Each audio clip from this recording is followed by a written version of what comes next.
гости. Всем добрый день, шановні спецзанов.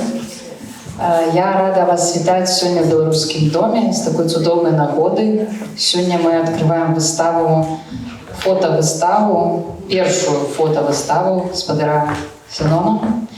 І у нас вельмі цудоўная нагода да гэтага адкрыцця. Гэта юбілей 80 гадоў, які мы адзначалі нядаўна. Таму мы можем яшчэ ўсе разам павіншаваць спадара Зенона.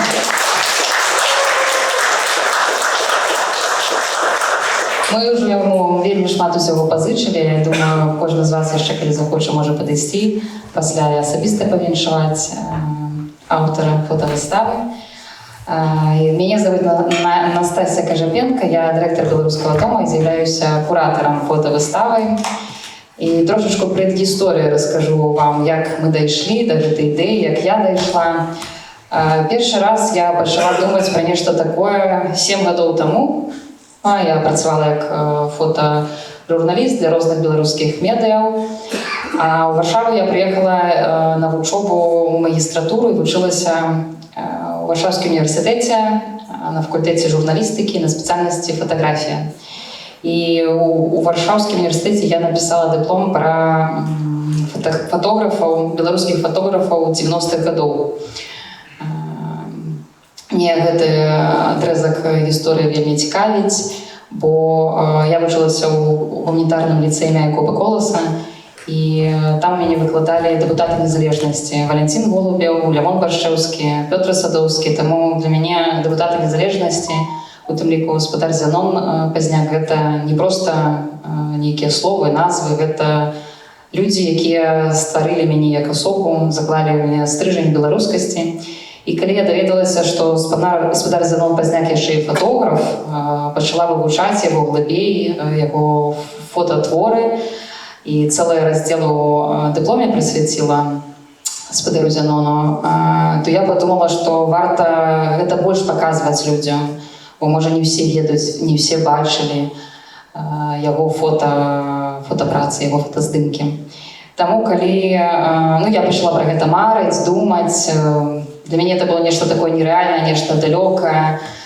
Але 2 гады таму, калі спадар Зенон прыйшоў у Беларускі дом, мы пазнаёміліся, і я пачала такія размовы з ім, што варта пачаць працаваць над гэтым, можа нейкі альбом, можа нейкую выставу. Але спадар Зенон сказаў рашуча не, бо зараз ідзе вайна, зараз не час на кнігі, на творы, на выставы, зараз трэба змагацца, а гэта ўсё пасля. Але я пачала крапатліва, крок па кроку, кожны дзень змагацца з аўтарам і ўсё ж такі намаўляць яго на то, што гэта варта зрабіць, што нельга, каб гэтыя творы недзе там ляжалі. І гэта заняло 2 гады ў мяне. Так што я вам скажу, што няма нічога нерэальнага. На вас, спадара Зенона, можна намовіць на такія нейкія глобальныя, вам з аднаго боку нерэальныя рэчы. Таму варта спрабаваць і варта марыць. Па-першае, у нас не было негатыву, у нас не было ні файлаў, у нас не было гэтых ні плёнкі, нічога. У нас быў гэта толькі сканы з фотоальбома. І мы пачалі сумнявацца, што, магчыма, гэта будзе вельмі неякасна, вельмі непрыгожа, там пікселі расплывуцца і гэтак далей. Але мы вырашылі, што варта паспрабаваць, бо гэтыя творы вельмі цікавыя, вельмі такія незвычайныя. І чаму я выбрала таксама менавіта гэты альбом, таму што вельмі такія сімвалічныя, метафарычныя сэнс у гэтай выставы, бо няма у нас гэтых зараз фотаздымка, у нас няма гэтых негатываў, яны засталіся ў Беларусі, у нас няма туды доступу. Няма гэтага Менска, бо ён ужо быў разбураны, магчыма, спадар Зенон далей раскажа пра гэтую гісторыю.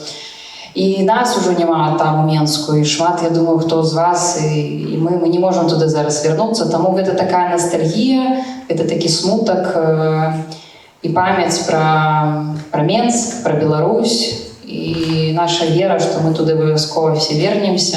Вядома ж, не ў той Менск, які вы бачыце на гэтых фотаздымках, бо яго ўжо няма, але ёсць іншы, які мы, я спадзяюся, пабудуем з вамі і Менск, і Беларусь.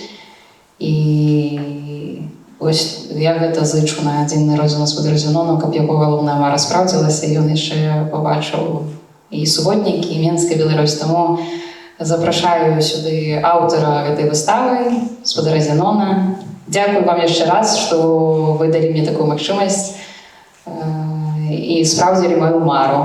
Дзякуй.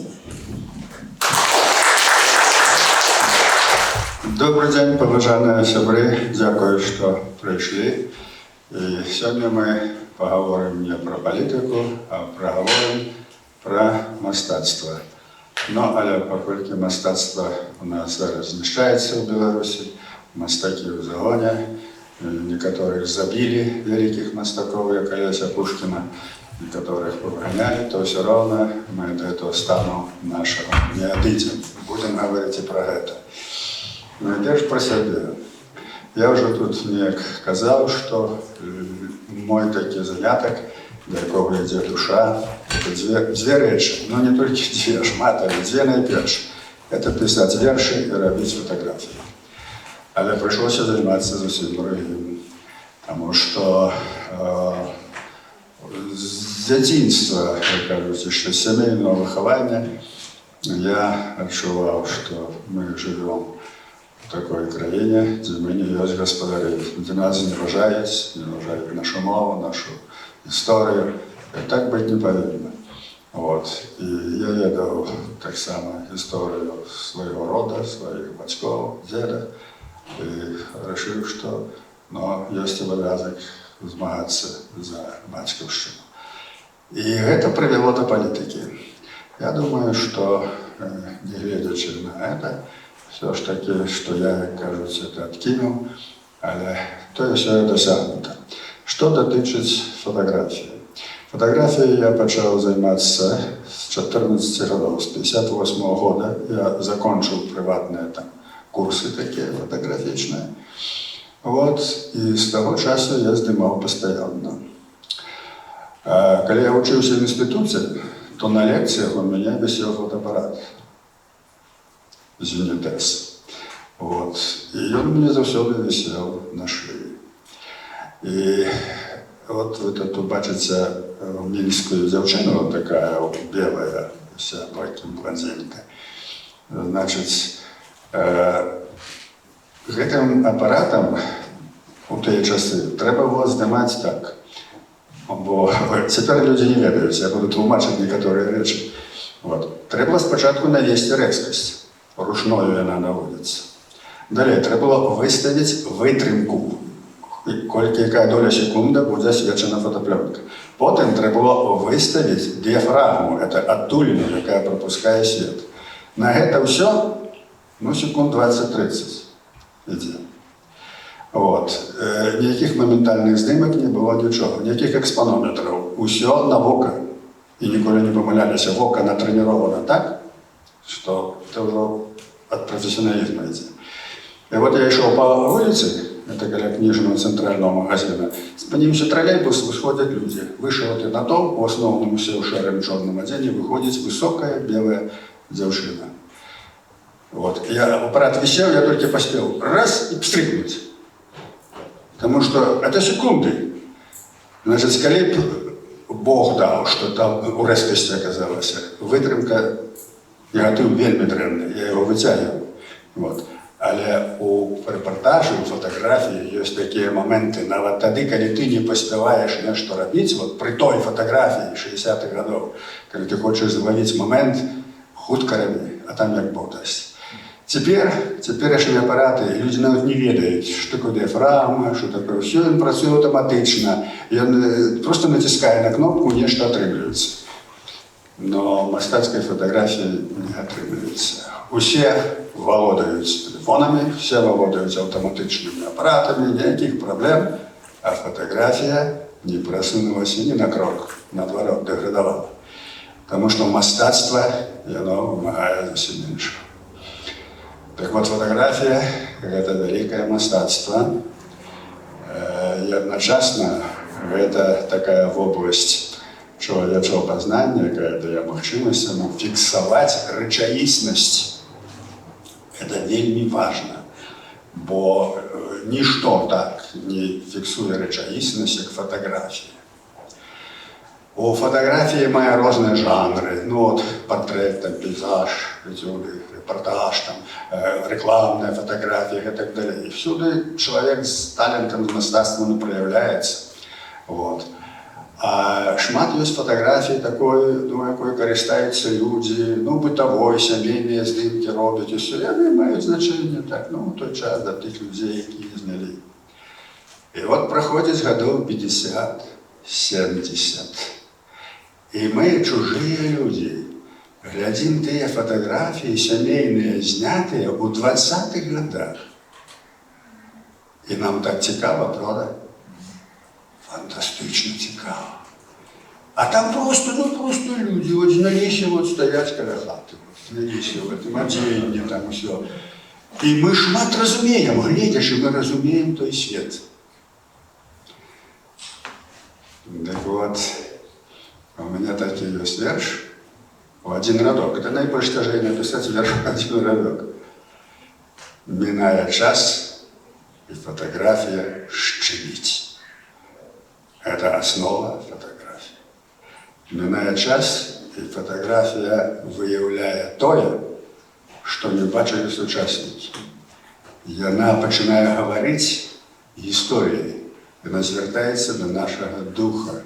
И мы открываем тое, что нават калі мы открываем старую фотографию, снятую в юнацтве, а прожили 80 годов, открываем и бачим, что мы не бачили того, что было тогда. И оно открывает нам той свет у нашем уже опытном разумении. Вот это, я лечу, головная сутность фотографии. Минает час, и фотография шчыміць. Я прочитаю вам вершик. Я, будучи студентом и потом уже после института, ну, цікавився фотографией больше глубей, собирал какие там фотографии, старые фотокамеры, поштовки, фотографии. И мне это было цікаво. И вот сябра мне прислал старую фотографию с 19 столетия. На этой фотографии она была желтая, порыжевая. Была вельми пригожая женщина у белом одеянии. Немецкая, на Німеччині. Вот, знята. И она глядит просто в объектив.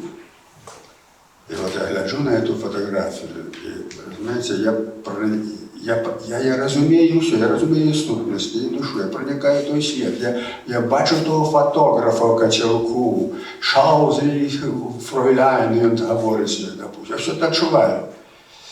И это так меня уразило, что я на верш написал, называется «Старая поштовка». По распатину часу з того стагоддзя глядит с порыжевой поштовки душа, полная хараства у юным обличчі дзяўчыны. Усведомляю, уже няма на землі гэтых воч, и тело зышло в небыт, состарела, пожелкла папера, раскладается черным бронит, блещит серебро селезной, изникают тени, а душа все глядит на недельских часов.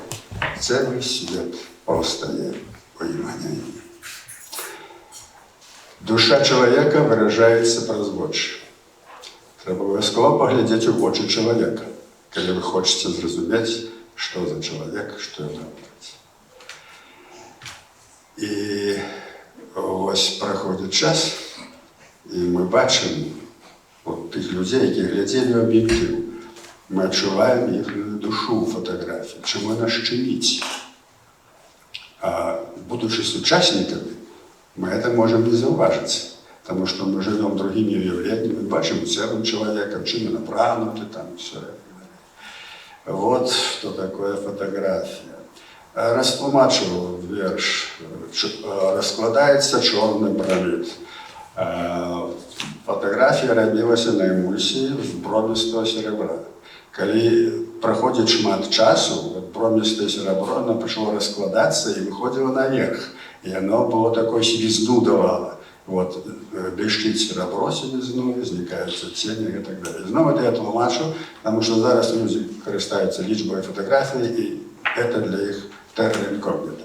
Тому я повинен тлумачити на такі речі.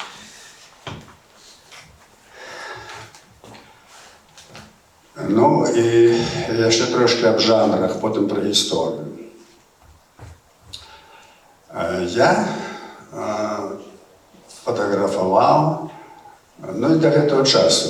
Я навіть коли поїхав у еміграцію, проте це спонтанно, це одразу було вирішено за полминути. Я просто піднявся наверх, взяв документи і поїхав, як стою. Я приїхав в еміграцію, отак, як стою. Але я потім сунув руку в кишеню, там був маленький фотоапарат. От я їм знімав весь час. Так от, знімав з межою, все фіксував, але зустрікався з фотографами, які в Америці, і так само, що то їх не отримуються. Кажу, слухай, що ти там на констракшн працюєш? Ти фотограф, іди, попробуй заробляти гроші там, відкрий фірму. А мені каже, душа не лежить, чужий світ. Не можу. Вот. Это фотограф ведомый, такой Криштофович, он был в Афганистане. Вот. Но это правда. Я на себе это чув. Ви знаєте, у Білорусі, куди б ти не поїхав, ну, ти в польоті, а все-таки вот чужий світ. Ну вот я выпустил там по часопис «Альманах», где снимал типажи американские. Ну это типажи. Вот. А вот того єднання, коли є на Білорусі, ну ніяк не виникає. Може, у мене тільки таке, тому що були такі фотографи, які здолели бути громадянином світу. Вот. Так от, жанри мені цікаві всі. Скажімо, в опошній час в Білорусі, що я був, мені вельми подобався жанр фотоетюда. Вот. У живопису это, ну, такие, я кажется, такая картина, яка попередничає некої серйозної справи. Це некі хуткі накид, так усе. Вони вельми цікаві бувають, тому що виражають некі відчування, перші погляди. У фотографії це більш глибоко. Це етюд, і він може бути зв'язаний з чоловіком, може з природою, і він повинен ілюструвати, по-перше, хараство.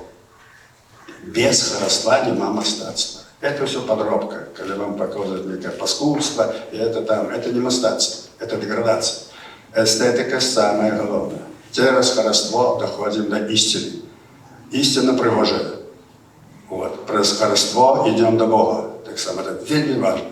Тому в этюде вельми важно, когда, скажем, знімаєш природу, как было пригоже. Она была пригожая. Потім вельми важно, ну, технічні там моменти, там, перспектива, там, яка, все це не буду про професійні речі казати, але вельми важно, щоб був підтекст. Щоб ви глядели на цей етюд, там просто, ну, дождь капає, що не просто було хараство, бо шмат таких відиків, фотографій, ах, як красиво, ну, красиво, і все. А треба, щоб був підтекст, щоб була душа. Таких здимків не шмат. До цього треба ігнутися. Коли є навіть само хараство, це добре. Але от нести підтекст. І я зауважив, що це те саме, що трьохрадкове, от те, що писав Басьо, хоку так зване японське. Це так само найважніше, що у траціні, у хоку.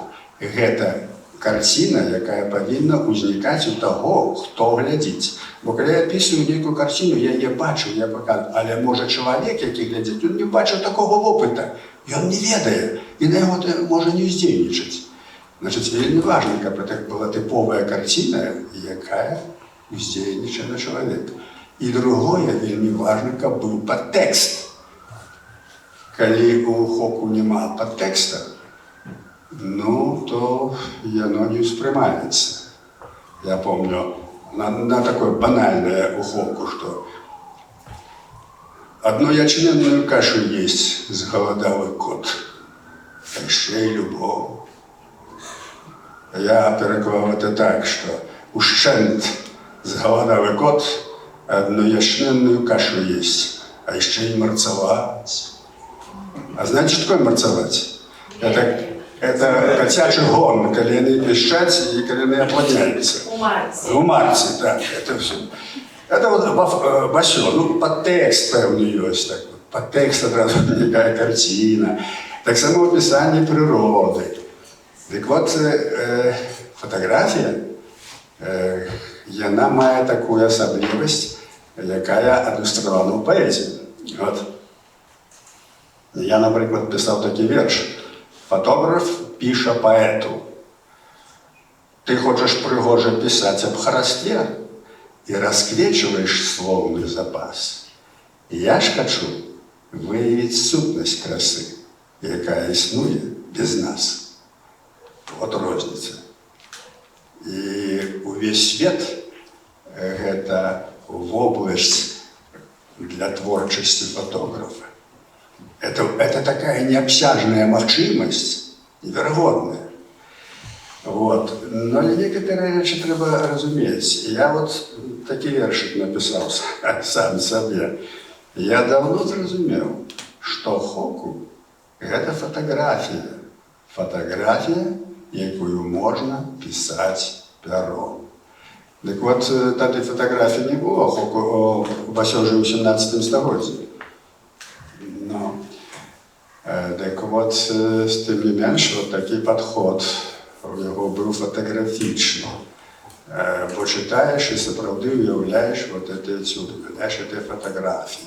Уявляєш гуки, як скочила лягушка пляску, значить, там в тиші. Там такі. Так вот, это что-то тычется отсюда, что, здається, легко снять пейзаж, и вельми шмат знімається. Але тільки один пейзажних знімків є великим мистецтвом. Був такий американський, ну тепер є, Енсел Адамс.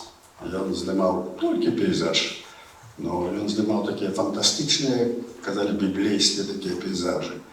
У природі, сама природа пригожує. У природі розлитий Божий дух. От цей дух треба виявити, не кожному це вдається. Навіть коли ти бачиш це, треба ще володати технікою, треба ще, як це виявити. Так от, є великі фотографії пейзажів, які володають цим духом. У мистецтві так само таке є. Я сподіваюся, відаєте такого російського мистака Нестерова. І він різне писав, і Павлов там писав, за совєтським часом так само, але він до революції ще писав, большевицької. І от його пейзажі, вони насичені, якби вони з того світу. Я настільки відчував. Ну, це мастак. Але в природі такої є, бо бачачи це, ми робимо паралель з природою. Фотографу вельми важно это убачить, зрозуметь и уметь иллюстрировать. Уметь, вот это уже профессионализм. Вот это треба уметь. Вот. Так вот, я трошки рассказал про сам сутність подходу, что фотография мистецтва. То же самое в портрете. То же самое в портрете. Это найвеликше все ж таки природа боска і чоловік. Чоловік як боске створення, портрет. І він вельми має велику вагу фотографій. І звичайно на виставах фотографічних шукають портрети. І звичайно їх не хапає. Бо не так просто зробити портрет, як він був типаж, як він нес ідею, авторську ідею, покоління, там, духовну. Это довольно тяжко. Что ж мат на выставах, это репортаж. Бо лічиться так, что репортаж – это хлеб фотографии. Это правда. Это правда. В основному это журналісти працюють, пишуть репортаж, это основа, это здимається сучасний світ фотографують. Так само шмат репортажних фотографій, справді мистецькі. Буває це випадково, а буває коли професіонал, він спеціально розуміє, що він робить. От, скажімо, репортажна фотографія відомий фотограф Робер Капра. Він зняв республіканця солдата в час Іспанської війни, якого застрелили, і він падає. Це сусвітне не обійшлося. Це, скажімо, такий був фотограф Карт'є-Бresson французький. Він їздив по світу, він знімав тільки лейкою і тільки на нормальний об'єктив. Ну, його був талант. Він вмів бачити у осяроддзі, у громадстві, він вмів бачити те, чого не бачили другі. Або коли другі бачили його фотографії, не розуміли. Тільки як же я цього не бачив? Вот.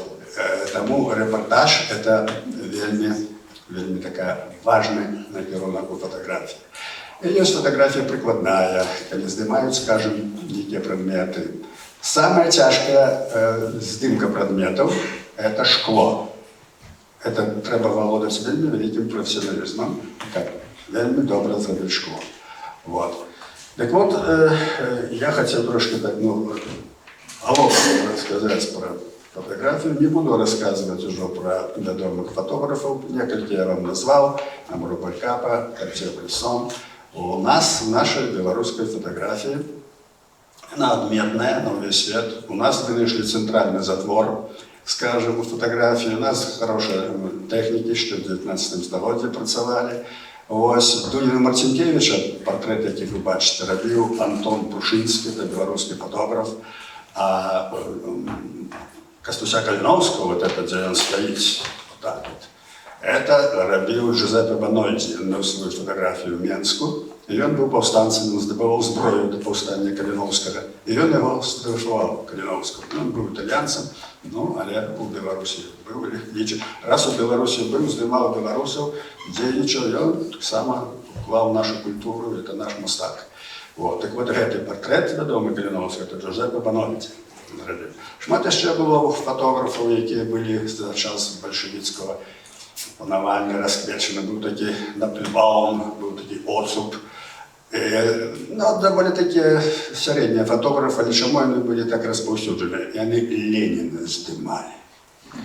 А вот за советами, тут не маленькие, я памятаю всегда, что было за советами, вельми важно было найти якого-нибудь старца, який Ленина видел. Ох, это тут уже, значит, Ленина видел. Я навіть розкажу вам історію. Я тут, есть у меня ты здимок, старый дед такий з бородою, ему 97 годов было, я нашел его в Браславе.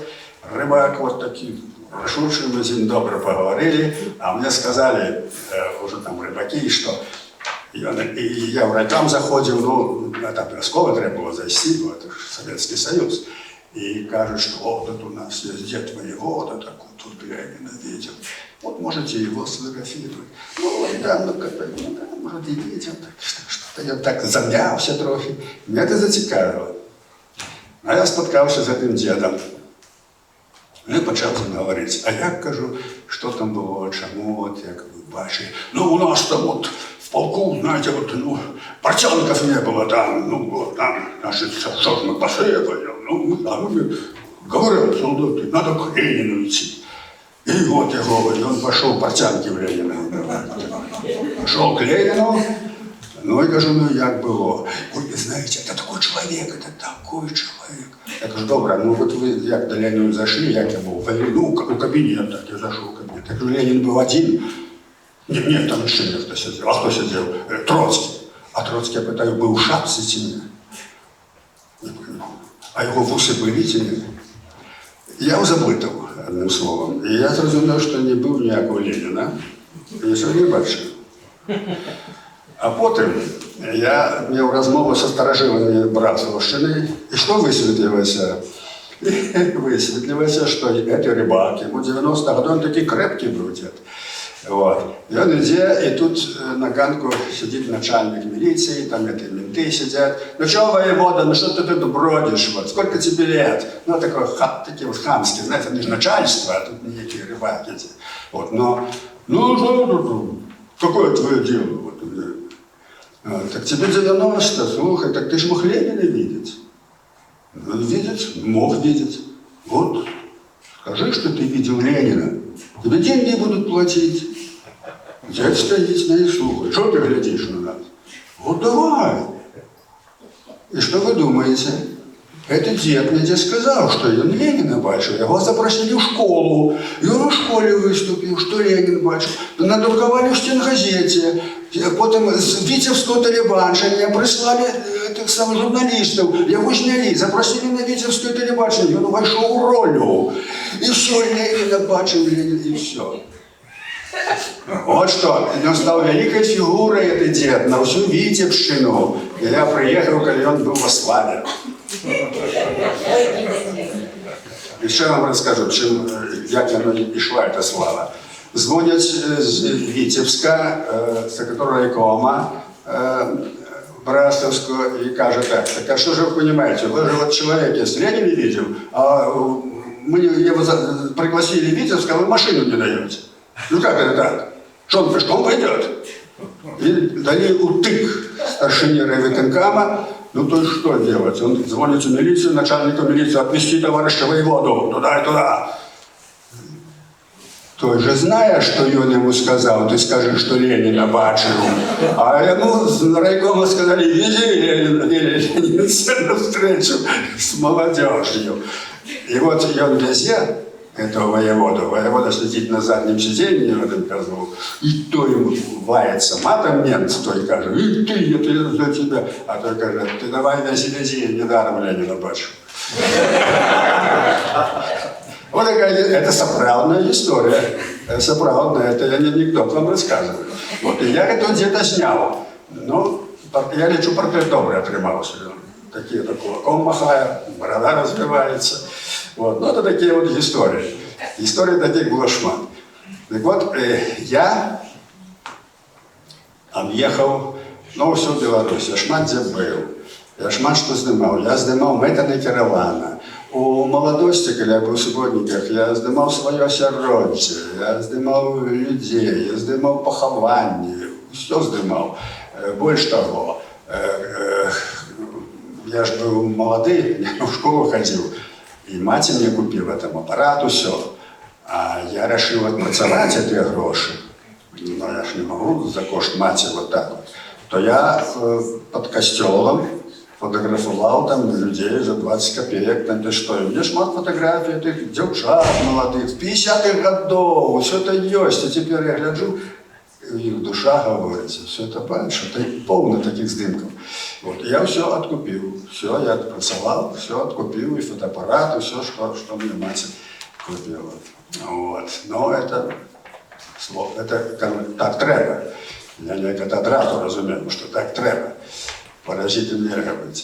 Вот. Ну і потім я знімав архітектуру, я знімав особливо старі городи, знімав людей, знімав містини, знімав пейзажі. І таких знімків вот, до уступлення в політику. В політику активную, коли вже я впливав на процеси, я вступил, когда мне было 44 года, когда открыл Куропат. Вот от Куропата все почалось. Почалась жесткая борьба, и почалась вот та критика, яка веде по сьогоднішній день. Вот. С моим 80-годием мы могли почитать артикулы, что подлее и гнуснее, чем этот поздняк, нету в мире. Вот. Это они мне подарочек сделали. Ну, они мне 36 годов такие подарки робят, уже давно их не звертаем увагу. Вот. Так вот, я это все снимал, и у меня, я удельничав в некоторых выставах, так само могу бы рассказать вельми цікаву історію відносно методів керування мистецтвом у Совєтському Союзі. Ну, може буде час розкажу. Вот. Так от, і мені маса негативу. Я почав робити картотеку свою, фототеку. Я не полічив їх, но приблизно 1100. Да. У Булгика, який працював з 10-х годів, Ян Булгик, наш великий фотограф, і він працював до 40-х годів. Його спалили, значить, сколько это? 20, ну, годів 30 так само. Його 50 тисяч була фототека, і в час війни в Вільні спалили все. Все згоріло. И он переехал в Варшаву, там нечто засталось, и все. Я думаю, то, что мы бачим Булгик, это только частка. Вот. Я думаю, то же самое будет со мной. Вот. Але повторяю, що там вельми шмат знято того, і потім я цікавився етнографією. І я зняв шмат вядомых дзеячоў, і паразну у інтэрнэце кружыцца Максім Танк з маці. Яны не падпісваюць, чая это фотаграфія, это моя фотаграфія. Вот, калі хто бачыў. Вот, шмат дзеячоў таксама знята. Все гэта ёсць. Ну і все это, конечно, прападзе, это зразумела, потому что такі лёс. Вот. Ну і што датычыць вот этой выставачкі невялікай. Я здымаў стары Менск, я стараўся захаваць старую архітэктуру. Я разумеў, што ўсё это будзе знішчана, таму стараўся перш за ўсё яго зняць. Потым я ўдзельнічаў у таварыстве аховапомнікаў і пісалі маскоўскаму там начальству. Ішла вялікая барацьба, каб захаваць горад. Удалося захаваць не ўсё, але частку. Вот, таму што знішчылі частку Травецкага прадмесця, поўнасцю знішчылі Нямігу, нават аднаго з нас забілі. Это Леона Борозна, моего сябру, как раз. Это была история не такая веселая, что там змагались с бюрократией, а на этой борозбе на трупы были. Потому что нищили нас под кором. То, что робится теперь. Але починалось это давно. Так вот, все это иллюстровано. И Менск я сдымал на тот час зимой, летом и ночью. Он знятый ночью, знятый зимой, знятый весной, во всех те самые сюжеты. Все это снято. Для реставрации это неоценный материал. Неоценный, потому что многого уже нема. А треба реставрировать там по фундаменту, что все это снято. Все это есть. И все это там, в Менске. Вот. Ну вот, такие справы с нашей фотографией. Так что фотография, она в первую чергу отыгрывает культурологичную роль. Конечно, мастацтво это вельми важно. Есть великие творы. Я написал книжку. Называется «Добрая фотография». Это эссе по сусветной фотографии. И некоторых великих фотографов сусветных тут есть их фото, починаючи от самого початку, от Даггера. Я, може, трошки розтлумачу для вас, може, для вас це така трошки екзотика буде. Фотографія почалася в 1839 році. Даггер, это французский ученый, он открыл такий тип фізичний, який давав можливість робити ілюстрування світу. Як це робилося? На медную пластинку наносилася такая, ну, напылялось такое серебро. Покрывалось серебром густым слоем. Потом гэтая вот пластинка медная, уже с покрытым серебром, опрацовывалась в йодистым калию. Коли в йодистым калию она была опрацована, это в темноте робилось. Значит, йод проникал, звучался серебром, а йод отчувальный до света. И у темноте тады ўжо рабілася, в эту пластинку вставляли, рабілася праз аб'ектыў. Аб'ектыў быў монокль, звычайная лінза. Вот, рабіўся здымак. І гэта праяўлялася, апрацоўвалася парамі ртуці.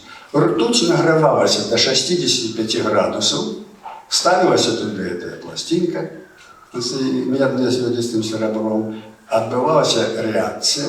Вот, потым праяўлялася, вызначалася тое асветленае месца. Вот, потым гэта ўстаўлялася у гіпасульфід, ну, нават у павараную соль можна было ўстаўляць, сульфат натрия, апрацоўвалася, і дагератып быў гатовы. Ён адразу даваў пазітыў. Дарэчы, вельмі добрая якасць была у дагератыпу. Але уяўляеце, што такое пары ртуці? Это небяспечная была. Был заняток, вот, апрацоўка парамі ртуці. Праз 5 гадоў появился другі метод. Вот. Калаціпія, так званая. Это ангельский ученый Талбот, он вынайшаў другі метод. Я трошки расскажу эту историю. Значить, що це відбувалося? Звичайну паперу насичали йодистим калієм, потім опрацьовували її у азотно-кислому серебрі, так? І потім її висушували і робили здимок, бо там, де був йодистий серебро, він відчуває світ. Вот. Робили з цього здимок і отримувався негатив. Тоді і знову цей процес повторали, і вимивання, так сказати, замацування, як це говорилося, робили у гіпосульфіті або у повареної солі. І таким чином, що отрималося? Коли робили от першу эту паперу, робили здимок на її, після этого паперу у гарячий воск кипячий вставляли. У воск робив паперу вот такую вот прозристую.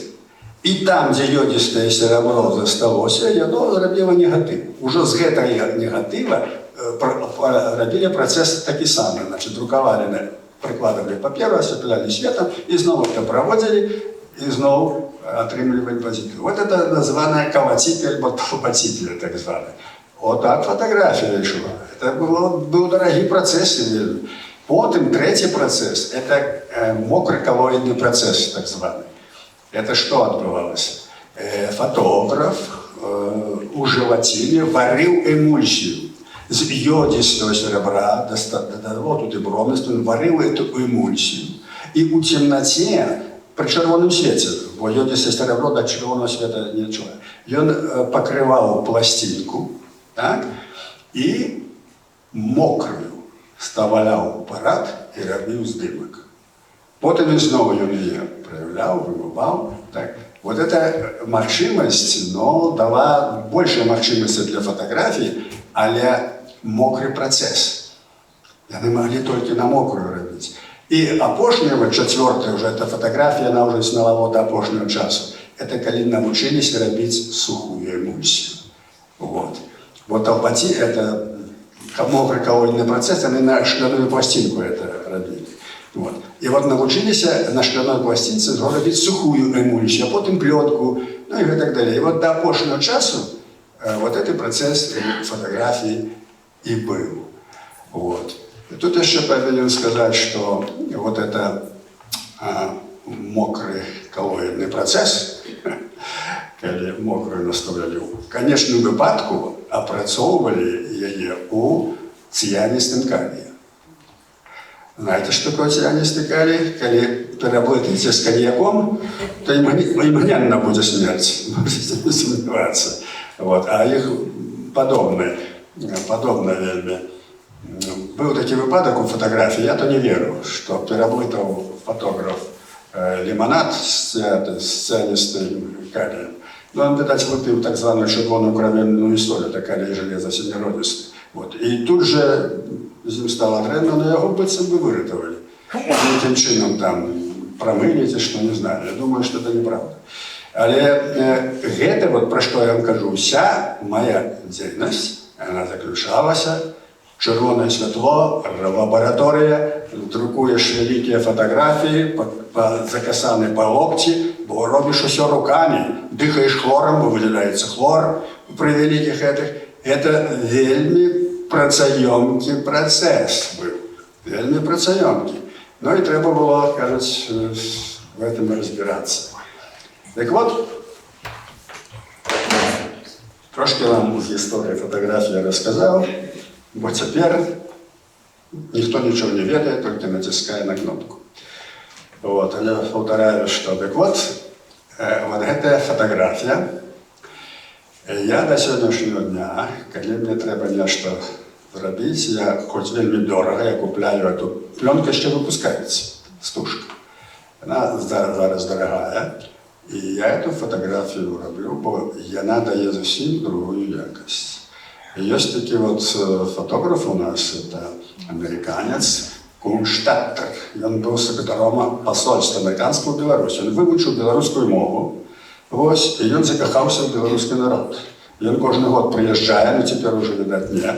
От, і здимає здимки. Я випустив от перший альманах, і там дав його здимки. Вот, и он, снимая, купил лейку, снимая только на эту фотостужку.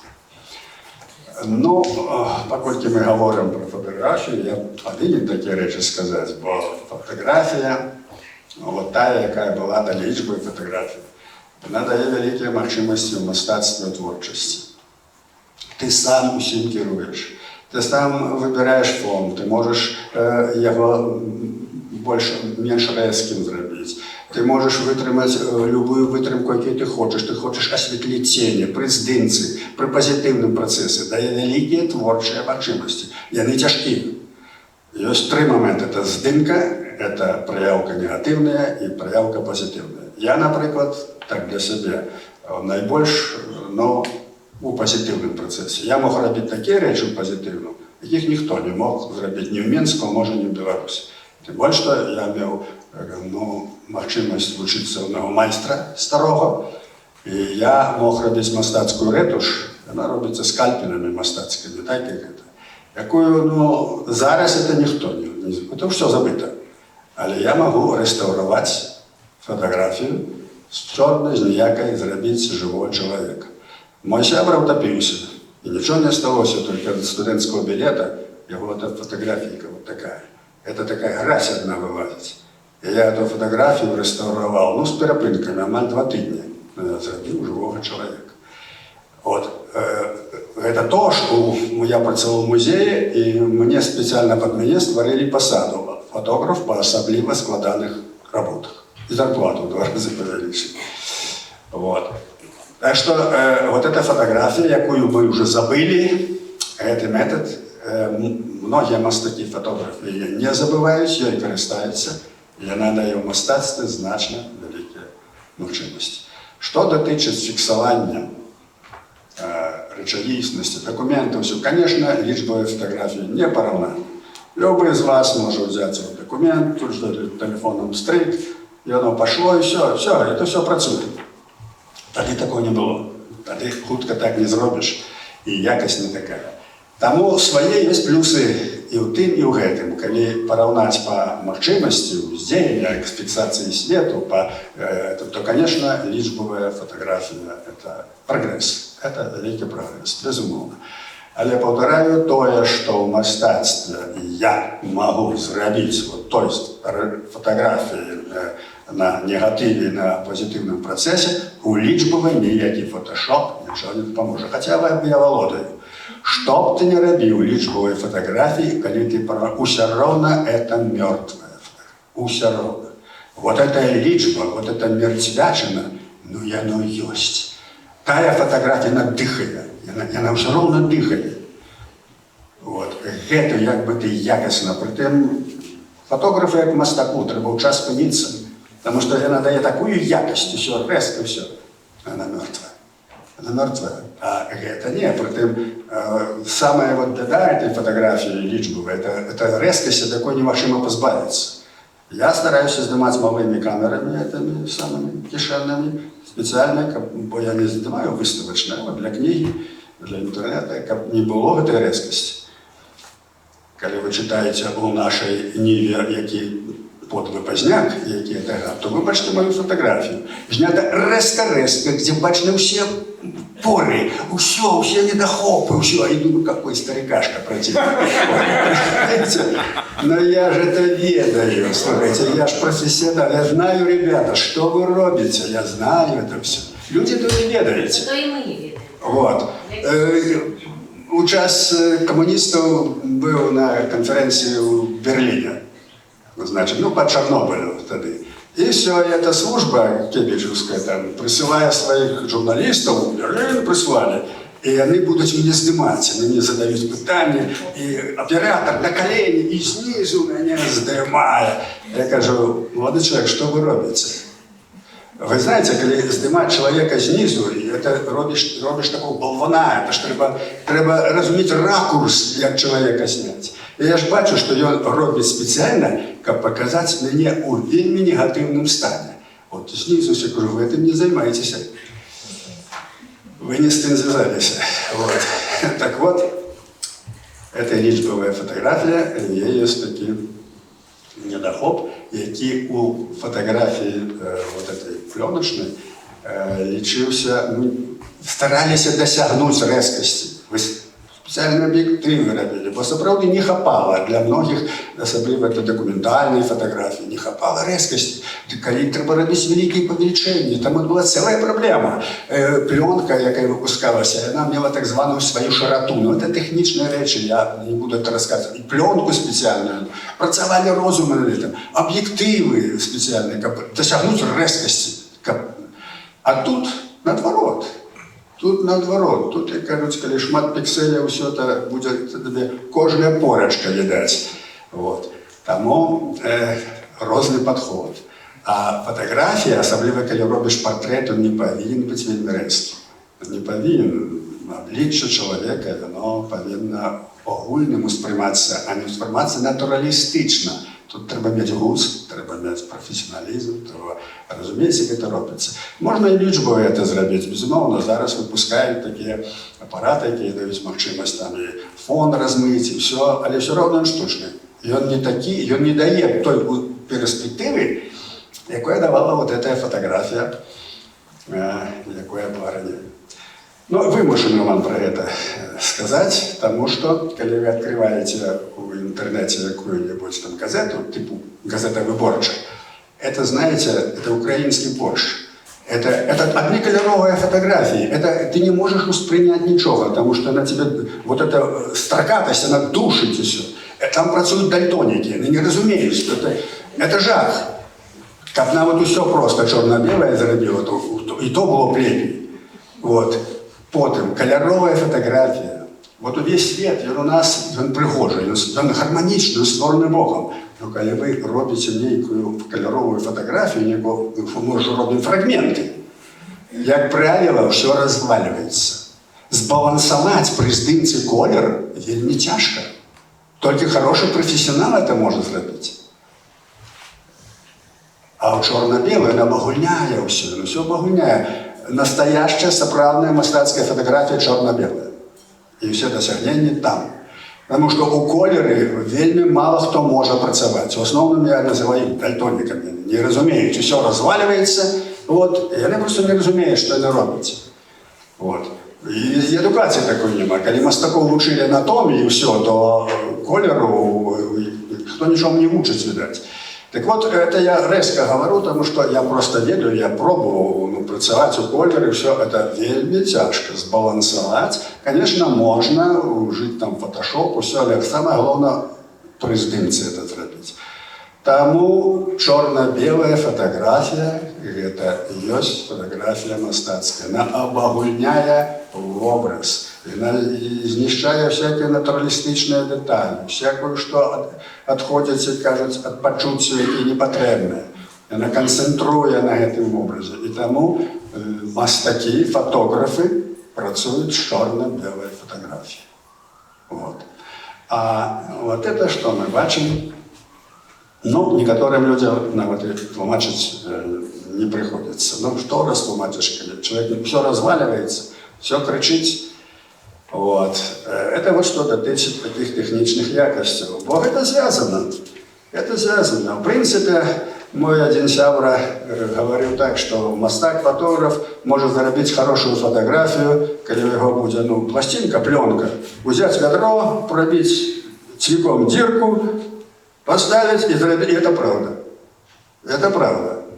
Потому что, ну, вы ведаете, как это відбувається перелом променів не през об'єктив, а през одну дірочку. Можна це зробити. Некоторі пробували це робити. До речі, до сьогоднішнього дня є люди, ну, не тільки є люди, які доказують, що Земля плоска, а є люди, які працюють з дагеротипами.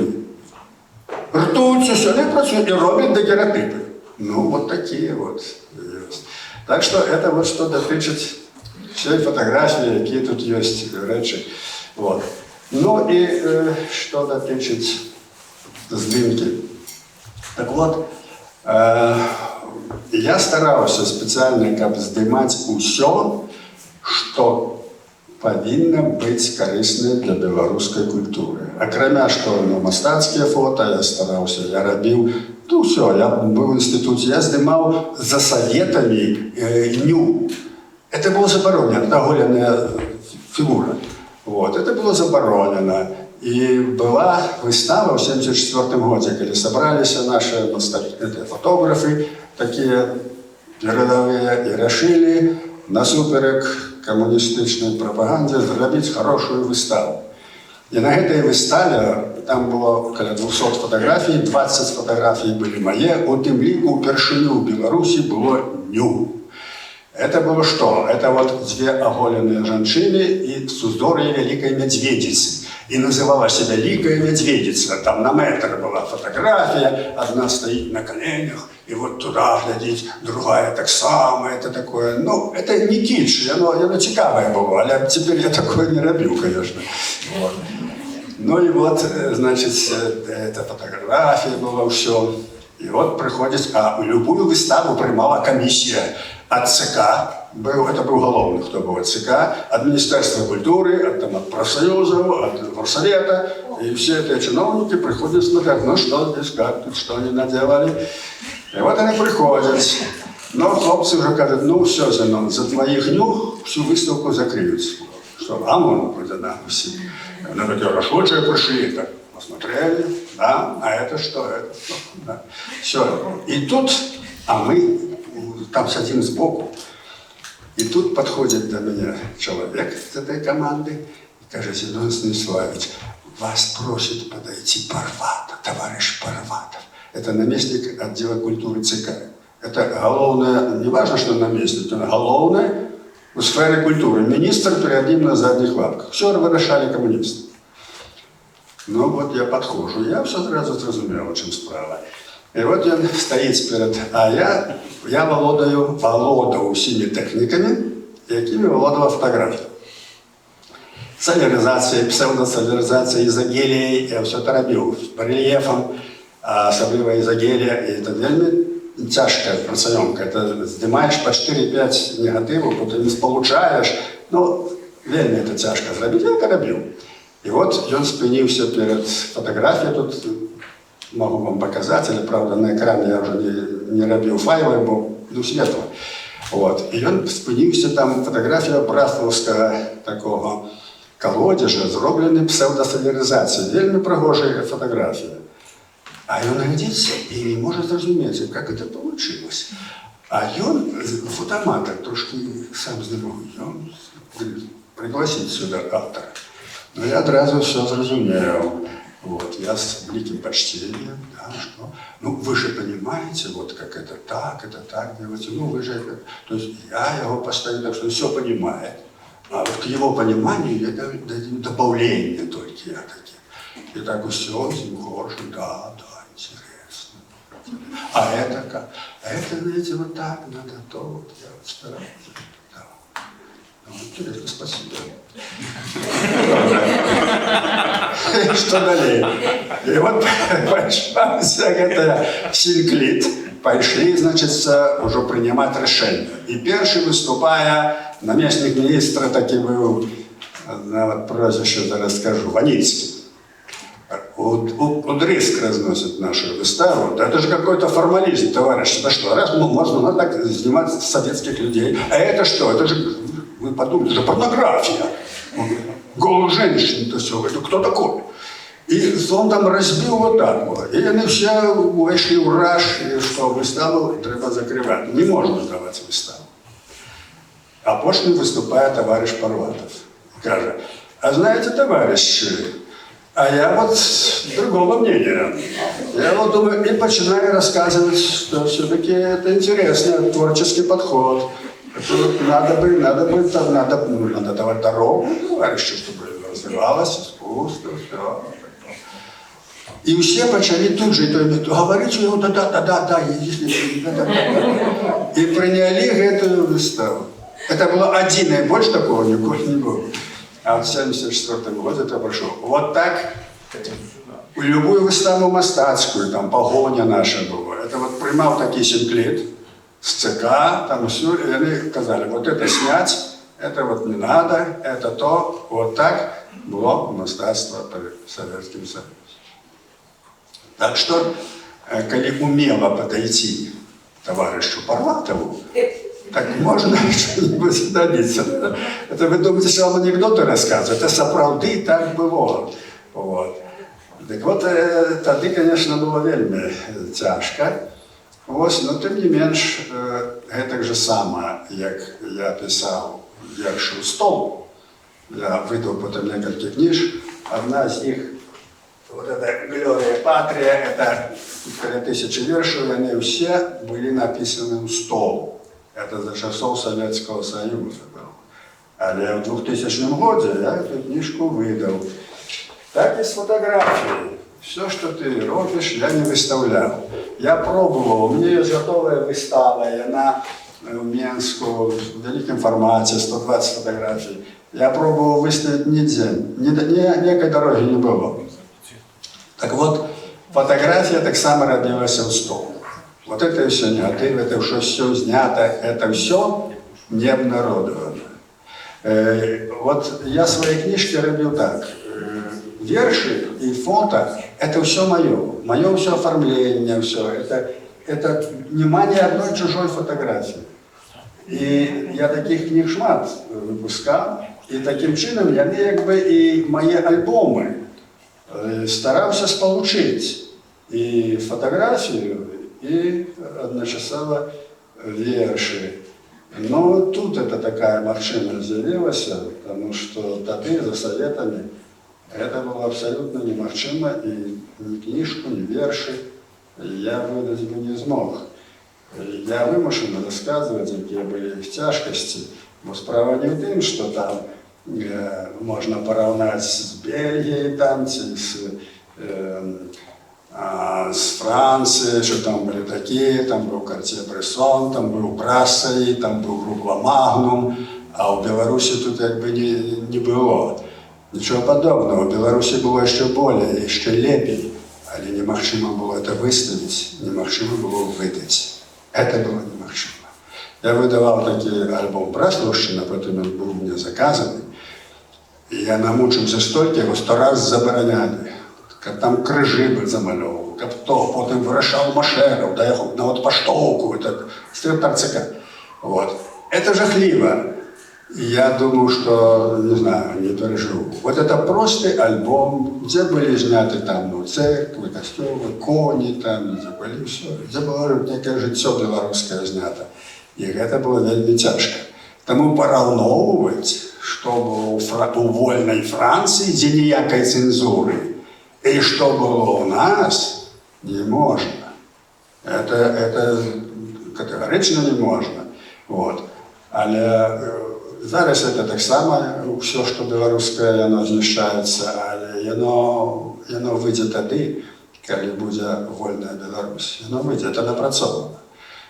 У нас, наші мастаки, вот наша школа мастацька, все, я її ставлю вище за все. У Європі такого нема, як є наш живопис. Теперішній. От, такого нема. Такого, як Марковець, такий, як Марочкин, такий, як Кришевський. Таких батальонах, скажем, но нема. Потому что европейское мастерство переживает маразм. А у нас было так, что у нас была цензура, и была фотография хорошая, вот, але она не выходила наверх. Тому это треба разуметь.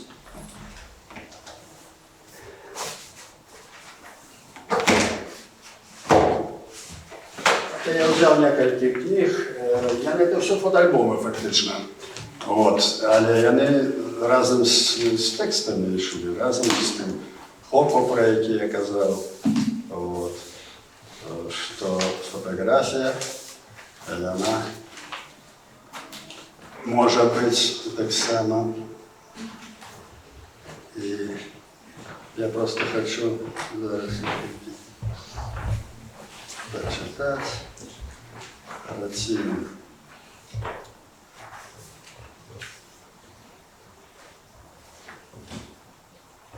Листья черемухи, мокрые под дождем. Взлетел воробей и стряслись капли в траву. Ну, вот это фотография отсюда. И это Хопкова часть, скажем, вот такие вот. Я ніяк так для себе бачу, що я якби от, ну, через фотографію, бо мені вельми подобається писати такі коротенькі вірші, я їх називаю тратіни. От. Бо це от, ну, ілюстрування якби, того бачення, якое дає фотографія, але у слові. Железна клямка стерлася, ніби нож. Тільки ж рук з її взялося.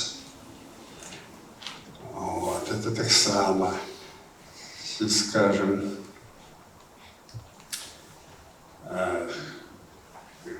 гляджу у музеї в Бахчисараї, гляджу на кривий ятаган, ручка зашмальцевана. Вот подтекст. Значит, який подтекст, что это ятаган был в руках янычара, уже сек головы. А я просто бачу предмет. И я пишу, что гляджу на это, ручка зашмальцевана. Нічого не вказ. Но асоціації одразу починають працювати. Вот. Это в хоку. От фотографії вот, так само повинні працювати такі асоціації. Це важливо.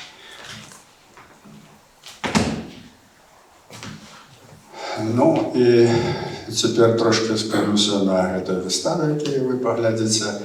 От. Бо я вельми фрагментарно розказую тут анекдоти які вам, тому що я б не хотів читати лекцію, як кажуть, сумною, хоч вам по історії трошки не потрібно про це, Даггера, ну, все-таки. От. Так от, цей альбом «Мінськ» був мені заказаний офіційно. Видавецтво Білорусь, вони вирішили зробити альбом, заказали мене, ну я і намучився. Это было несколько вариантов. В основном все питание сводилось до того, что нельзя показывать старье. Вот старая архитектура – это старье. И было несколько вариантов. Звичайно, носили у самую гору, бо цензура, але перш чим цензура, треба було понести в відділ культури ЦК, і там збираються, починають нещо своє говорити. Там же люди мистецтво далекі, але вони все вирішають. Так от було вельми тяжко цей альбом видати, за кожний здимок йшла боротьба. І те, що там залишилося кілька здимків старого города, це у винику вельми тяжкої боротьби. Комуністи були супроти. Їм треба було давати їх на це мікрорайони хрущовські, вони лічили, що це велике досягнення. Вот. Притым у 1968 году він вийшов, будували комунізм. Хрущов повідомив, що нинішнє покоління совєтських людей буде жити при комунізмі. Це абсолютно серйозно. Це була доктрина комуністична. У початку 60-х років, покольки комунізм буде, безплатний хліб виставили в столовую. Заходиш в эту стоячку, там, где стояки, там бесплатный хлеб лежит, горчиця лежит, там всякие все. И мы, студенты, які голодали, все, это для нас было порятунок. Это мы заходили и ели бесплатный хлеб. Праз некий час, праз год-два, кончився всякий хліб. Не було нічого білого, ні батонів, нічого.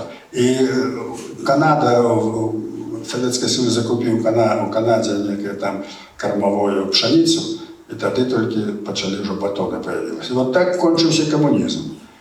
От. Дали безплатний хліб, і почували все це.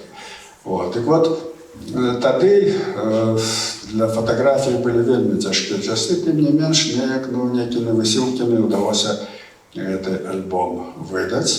І от те, що там ви бачите зі старих фотографій, не всі, от гэтага не існуе. Тут ёсць мінчане, я думаю, можа некаторыя памятаюць Нямігу, але наўрад, таму што Нямігу знішчылі 72-74 год. Знішчалі тады, разбуралі Нямігу. Вот. Дык вот тая вот той Мінск, ён застаўся толькі ў фатаграфіях. Гэта частачка, якую вы бачыце, у мяне ў 10 разоў болей, а можа і 100. Я яго зняў увесь. І в інтэр'еры все просто адчуваў, што гэта для гісторыі павінна быць. Пакуль што гэта, ну, я кажу, існуе ў негатывах, можа это ўдасся выратаваць.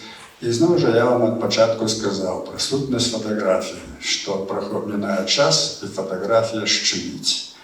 Вот Настасья мяне пераканала, што якраз трэба зрабіць такую выставу па-менску, вялічкую, якая паказвае, што было, чаго няма, таму што мы жывём не ў Беларусі, мы жывём у іншай краіне, мы туды не можам вярнуцца, у нас засталася тая ностальгія па тым жыцці, якога ўжо няма, і што вот гэта зацікавіць. Но, можа быць, яно так і ёсць, таму што, напэўна, многія з вас перажывалі ностальгію, апынуўшыся за межамі Беларусі. А мне гэта прыйшлося перажыць некалькі разоў, гэта вельмі цяжкае выпрабаванне для духа. Можа быць, для некаторых мінчан будзе цяжка бачыць, што яны вот жылі на этой вуліцы, в гэтым доме, гэтага няма. Вот. Бо, напрыклад, для мяне, як выехаў у 96-м, не астаўся той вобраз, які вот тады быў, а яго ўжо няма. Яго няма. Вот тут падходзіць да мяне жанчына, кажа: «Добрый дзень, а я Леся. А гэта дачка майго сябра, які ўжо не жыве, і пры мне яна нарадзілася. А зараз гэта ўжо дарослы чалавек. А ў мне засталося ўсё тое, вот тое жыццё, якого няма. Яно засталося там. І у многіх з вас яно засталося там, што вы пакінулі. І вот эта невялічкая выставка, на сведчанне таго, што мы пакінулі, што мы мелі і што ад нас забралі. І нямігу ўжо не адновіш, таму што яны знішчылі ўсё разам з зямлёй, пабудавалі вуліцы, набудавалі дамы. Некаторыя моменты адновім. Вот там, дзе прокуратура стаіць, на вуліцы Інтэрнацыянальнай, можна знесці эту прокуратуру, там стаяў кляштар бенедыктынак. Хороший касцёл быў, все можна аднавіць. Далей, палац Рэспублікі, вот это пабудавалі, дзе Лукашенко выступалі. Перад гэтым я зрабіў раскопкі доминиканского касцёла. Это колоссальная была работа. Я раскопал 1000 квадратных метров. Калі ёсць людзі, якія разбіраюцца в археологіі, это колоссальная работа. Я раскопал за 1 сезон. Працаваў по 18 гадзін. И когда это все было зроблено, раскопано, я толстой пленкой накрыл этот костел, все 1000 квадратных, и засыпал желтым песком. Я его законсервовал. И пошел в министерство и кажу: так, я им поверил, мы законсервовали этот костел, когда будет возможность, мы его можем обновить. А там подмурки, там, вот я открыл, нижний бой, это были такие амбразуры, где стояли гарматы, недалеко был вал, и из нижнего боя стреляли. Это было открытие архитектуры. Это все сделано. И когда побудовали этот саркофаг, это палац Республики, то они не закранули этот костел. Его можно обновить и сделать симбиоз с этим новым будинком, и он выше за его будет. Это доминиканский костел великий был, и он лічився помником архитектуры.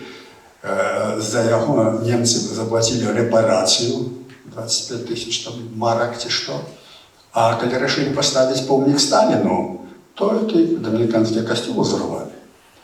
Это у большевиков, как и у Лукашенко. Это абсолютно вот так вот было. Так вот, мы можем это обновить.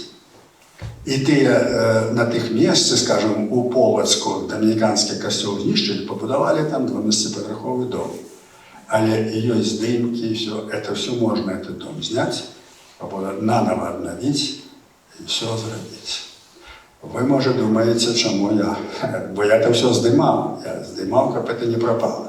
Чому я, говорячи про фотографію, говорю про такі речі, тому що фотографія, і вона велику допомогу робила культурі. Тое, що от було зафіксовано.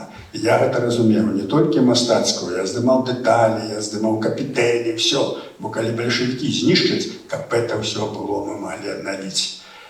Старе місто Варшави, німці знищили його повністю. В сярэдзіне 50-х ужо было адноўлена. Я меў глядзеў, па дэталях усё аднаўлялася. Гданьск быў адноўлены. І вот што рабіць нам? Ёсць такі падыход у рэстаўрацыі, што вельмі важна, каб быў дакументальная аснова. Бо іначай, як бы, правільна, што муляжы ж не будзем рабіць. А вот у Францыі ў 19 стагоддзі романтычны стыль быў рэстаўрацыя. Яны проста будавалі таго, чаго не было. Аднаўлялі замкі і так накручвалі рознага. Цяпер то ніхто не ведае. Цяпер у тых замках ці нейкія гатэлі ходзяць турысты, бяруць грошыкі, ўсё працуе. І ўсё гэта ў стылі старажытнай Францыі. Вот што нам рабіць, калі нас пазнішчалі цэлыя гарады? Што нам рабіць? Хай так і будзе. Ёсць магчымасць усё аднавіць. Аднавіць па фатаграфіях, аднавіць па абмерах, па чарцяжах, па тых, можа, каменьчыках, якія засталіся. Это великая культурная работа будет перед нацией. Аднавіць нашу историю. Аднавіць. И фотография, вот эта прикладная фотография, играет наивеликшую роль тут. Вот. Бо я гэтым таксама цікавіўся. Таксама вот один з методаў прыкладання фотографій. Она не толькі мастацкая фотография, але и информацыйная. Вот. Это таксама яе роль. Так что фотография – это великая з'ява у нашей культуры, увогуле у чалавечай культуры. Это фотография – великая з'ява ў мастацтве. Для того, каб выкарыстоўваць яе як мастацтва, трэба быць мастаком. Трэба быць просто, мець уже, разумець мастацтва, што оно складаецца. Гэта вялікае значэнне мае у прыкладным прыкладанні, у навуковым, нават у медыцынскім. Это вельмі шырокая сфера ўжывання. А мастацтва толькі адна частка, але вельмі важная, бо она уплывае на наш дух, на эстэтычнае наше развіццё. Вот. Дзякую за ўвагу.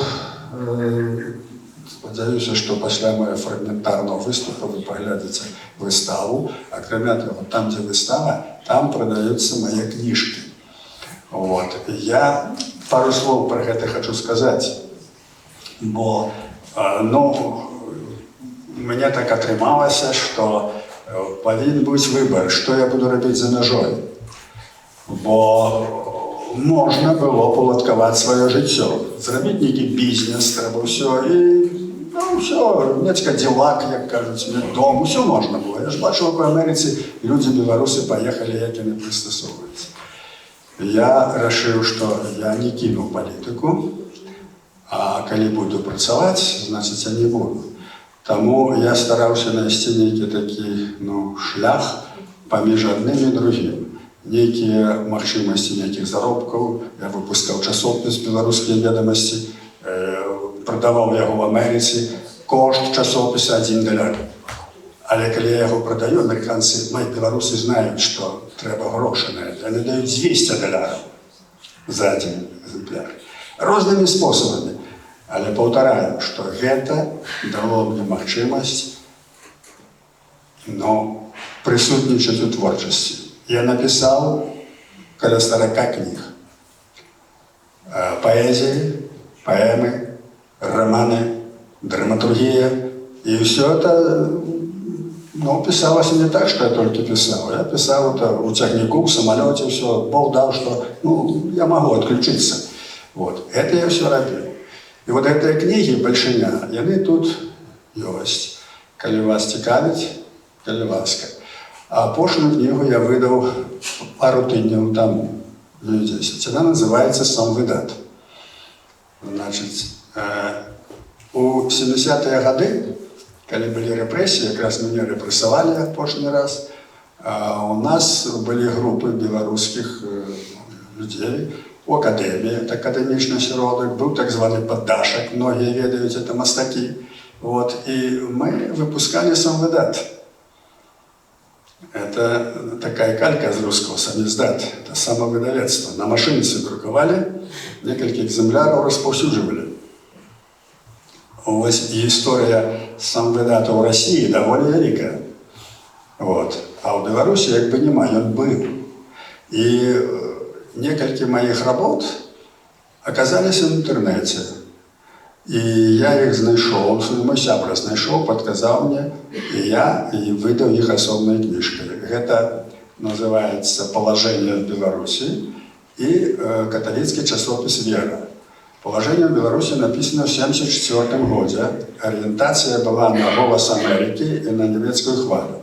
Я хотел их передать за ножу, как они по эфиру, как, про их читали и говорили, бо иначе был железный занавес. Ничего немагчыма было. А нас просто душили. Эта работа, за эту работу был бы расстрел просто. Это мы цудовно ведали. Вот. И мне не удалось. Я ездил в Москву, пробовал всякими методами, праз некоторых людей, але тут повинен быть вельми доверливый человек, как передать праз якое посольство. Потому что, повторяю, текст такой, что это расстрел. Вот. Але гэты тэкст астаўся, я цяпер выдаў гэтыя тэксты. Это 50 гадоў таму напісана. Калі каго цікавіць гісторыя беларускага самвыдата, можете эту книжку мець и поцікавіцца. Эта работа написана на русской мове, потому что она ориентовалась на те радиостанции, которые по-русски. И потом на весь Советский Союз, она не только для белорусов, она на весь Советский Союз. Там она была написана на русской мове под псевдонимом Генрих Геркатович. Ну и опошняя книжка, я так само недавно выдал, это драматичные творы, называется «Грааль». Вот. Так что запрошаю вас поглядеть выставу, обменяться думками, коли цікавить буде книжки, набити книжки. Дякую за увагу.